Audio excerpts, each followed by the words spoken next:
Seat અમે લડવાના અને સુરતની એક સીટ છે અને સંતરામપુરની છે અને બાલાસિનોર. સ્થાનિક સ્વરાજની ચૂંટણીનો જંગ જામ્યો છે ત્યારે રાજનીતિના મોટા સમાચાર આવ્યા છે. ઓવેસીની પાર્ટી AIMIM પણ મેદાનમાં ઉતરશે. પ્રદેશ પ્રમુખ સાબિરભાઈ કાબલીવાલાએ મહત્વનું નિવેદન આપ્યું હતું. તેમણે જણાવ્યું કે 142 બેઠક પરથી AIMIM પાર્ટી ચૂંટણી લડશે. સાથે જ તેમણે એમ પણ જણાવ્યું હતું કે રાજ્યમાં મુસ્લિમ સમાજની જગ્યા પર થયેલા ડિમોલિશનનો મુદ્દો ઉઠાવીશું અને ચૂંટણી લડીશું. કાબલીવાલાએ કહ્યું કે અમે ગુજરાતમાં મુસ્લિમ લીડરશિપ ઊભી કરવા માંગીએ છીએ. ગુજરાતમાં 66 નગરપાલિકા અને એક મહાનગરપાલિકા સાથે જિલ્લા તાલુકા પંચાયતની 67 ચૂંટણીઓની જાહેરાત થઈ ચૂકી છે. રાજકીય પક્ષોએ પોતાની એક્ટિવિટી પણ શરૂ કરી દીધી છે. તો સાથે જ હવે ગુજરાતમાં અન્ય પક્ષો પણ હવે આ ચૂંટણીમાં ઝંપલાવી રહ્યા છે. ભારતીય જનતા પાર્ટી, કોંગ્રેસ પાર્ટી હોય, આમ આદમી પાર્ટી હોય કે પછી NCP, હવે તો જે ઓવેસીની પાર્ટી છે AIM પણ હવે ગુજરાતના અનેક નગરપાલિકા અને મહાનગરપાલિકા ચૂંટણીમાં તેઓ ઝંપલાવ જોડાયા છે. સાબિર કાબલીવાલા પ્રદેશના પ્રમુખ છે AIMના. સાબિરભાઈ, ભાજપ કોંગ્રેસ તો સમજે, હવે તો અન્ય પક્ષો પણ ગુજરાતમાં સક્રિય થવા માંડી રહ્યા ચૂંટણીઓને લઈને. આપની પાર્ટી કઈ રીતે ગુજરાતના આ જે ચૂંટણીઓ છે, 67 ચૂંટણીઓ, તે કેટલી લડશે, કેટલી બેઠકો રહેશે અને જિલ્લા પંચાયત હોય, તાલુકા પંચાયત છે, નગરપાલિકા છે, મહાનગરપાલિકા, ક્યાં ક્યાં ચૂંટણી લડવાની આપની રણનીતિ આ વખતે? અમે ટોટલ 142 સીટ અમે લડવાના છીએ અને જૂનાગઢમાં 12 સીટ છે, માંગરોળમાં 26 સીટ અમે લડવાના અને સુરતની એક સીટ છે અને સંતરામપુરની છે અને બાલાસિનોર.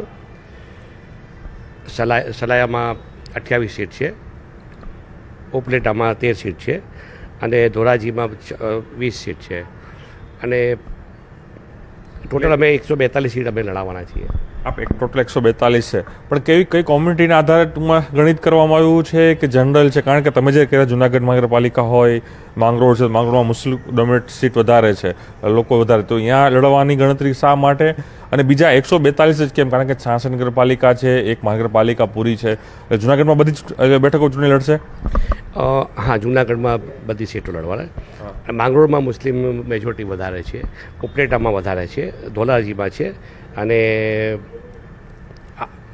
સલાયામાં મુસ્લિમ મેજોરિટી વધારે છે. એટલે એ 3 જગ્યા, આ 4 જગ્યા મેં ખાસ લડવાની છે. માંગરોળ, આ જગ્યા. કયા મુદ્દાઓ રહેશે ચૂંટણીની અંદર આપણે ખાસ કરીને?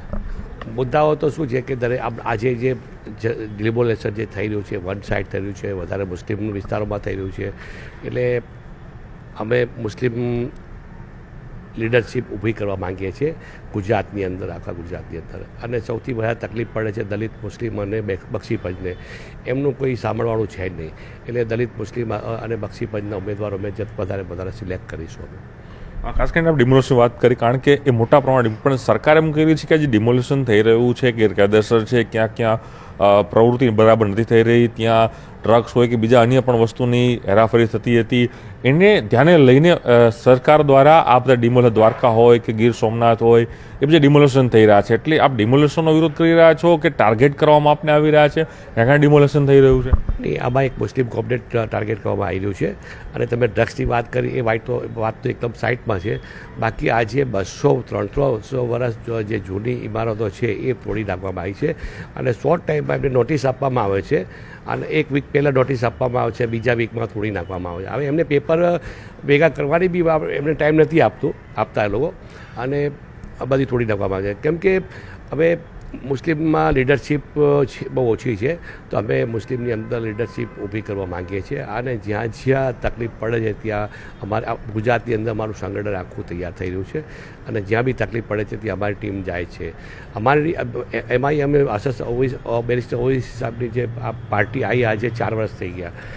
ગઈ 4 વર્ષ પહેલાં 20 દિવસ પહેલાં કોર્પોરેશન ઇલેક્શન 20 દિવસની અંદર અમે આવ્યા હતા. 20 દિવસમાં પાર્ટી રજિસ્ટ્રેશન કરાવી અને અમે સિલેક્શન કર્યું અને ઇલેક્શન બી લડ્યા. એ ટાઈમે 20 દિવસની અંદર અમે 28 સીટો જીત્યા હતા. તો આ વખતે અમને ટાઈમ મળ્યો છે 4 વર્ષનો. એટલે અમે જ્યાં મુસ્લિમ, દલિત અને બક્ષીપંચની આબાદી છે ત્યાં જે ઉમેદવાર છે એમને ઊભા રાખીને એમના અંદર લીડરશિપ ઊભી કરીશું. હવે 1 વર્ષ પછી આવી રહી છે કોર્પોરેશન ઇલેક્શન. અમદાવાદ કોર્પોરેશન બી આવી રહ્યું છે, સુરત છે, મોડાસા છે, ગોધરા છે, કચ્છ છે અને સુરત છે. એ બધામાં એ ત્યાં બી અમે ઇલેક્શન લડીશું અમે. પણ સાબિરભાઈ વાત થાય છે કે હંમેશા માટે કે તમારો જે પક્ષ છે તે હંમેશા આપણે કહે છે કે વોટ કટાવ પક્ષ છે. ક્યાંક ભાજપને ફાયદો થાય છે તેના કારણે કોંગ્રેસ નુકસાન થતું હોય છે. તમે જે કમિટમેન્ટ મત માનવામાં આવે છે કોંગ્રેસ પાર્ટીના તે મુસ્લિમ છે, પરંતુ તમે જ્યાં ઉભા રહો એટલે મુસ્લિમ મતો તૂટે અને પાછી ત્યાં પાર્ટી જીતે, એટલે એ રણનીતિના ભાગરૂપે આખો આ પ્લાન ગોઠવવામાં આવ્યો છે. ના, બીજી પાર્ટી બી આવે છે બધી. આપ પાર્ટી છે, મુલાયમસિંહની છે, માયાવતીની છે, એ લોકોને કેમ કહેવામાં નથી આવતું કે મત કાઢે. બાકી આમાં શું છે, એક એવું કે અમારા લીડર છે મુસ્લિમ છે એટલે, બાકી એવું કંઈ છે નહીં. અમારી જે પાર્ટી છે બધાને સાથે લઈને ચાલે છે અને બધાને સાથે લઈને બધાને મજબૂત કરે છે અને બધાની અવાજ ઉપાડે છે. આપ સૌ જાણો છો લોકસભાની અંદર બેરિસ્ટર અસદુલ ઓવૈસી સાહેબ છે જે બધાની અવાજ ઉપાડે છે. એટલે તમે સૌ જાણો છો એક મજબૂત નેતા છે અને એવી રીતે મજબૂત નેતાગીરી આખી ઇન્ડિયાની અંદર તો ઠીક, આખી ઇન્ડિયાની અંદર આપણે ઊભી કરવા માંગીએ છીએ.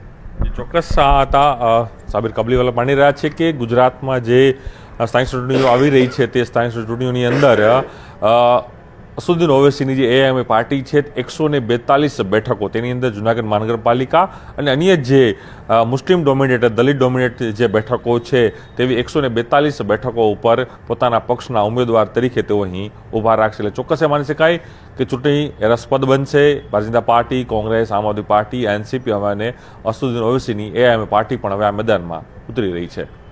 તેમણે નિલેશ સાથે પ્રણવ પટેલ, ન્યૂઝ 18 અમદાવાદ.